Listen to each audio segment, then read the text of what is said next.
जैसे ही शाम ढलती है, अली, सारा और बबलू जंगल की गोद में प्रवेश करते हैं, जहां लंबी छायाएं पथ पर नृत्य करती हैं। अली अपनी कैमरे से दृश्य को कैद करता है, जबकि सारा की आंखें उत्सुकता से चमकती हैं। इसके विपरीत बबलू कांपता है।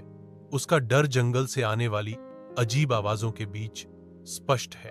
तीनों के आगे बढ़ने पर जंगल अपनी रहस्यमय बातें फुसफुसाता है। उनके भाग्य उन रहस्यों से जुड़े हैं जो आगे हैं। तीन दोस्त सावधानी से जर्जर झोपड़ी में कदम रखते हैं। उनकी टॉर्च अंधेरे को चीरती है।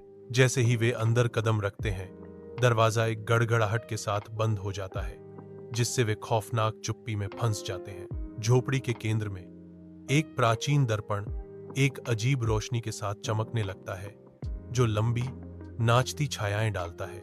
एक छायादार आकृति कांच के अंदर प्रकट होती है।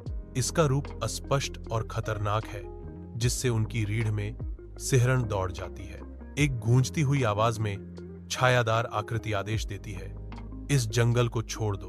बबलू डर से चिल्लाता है। उसकी आवाज पुरानी झोपड़ी में गूंजती है। आह! पुरानी झोपड़ी में सारा अपनी आंखों में दृढ़ निश्चय के साथ अपनी मशाल को सीधे दर्पण पर चमकाती है। जैसे ही प्रकाश पड़ता है, छाया गायब हो जाती है और दरवाजा खुल जाता है, जिससे एक भागने का रास्ता खुल जाता है। मित्र झोपड़ी से बाहर निकले। उनके चेहरे राहत से भर गए, क्योंकि वे रात में भागे। अली अपनी सांसें थामते हुए अपनी भयानक अनुभव पर विचार करता है। यह अब तक का हमारा सबसे डरावना वीडियो था।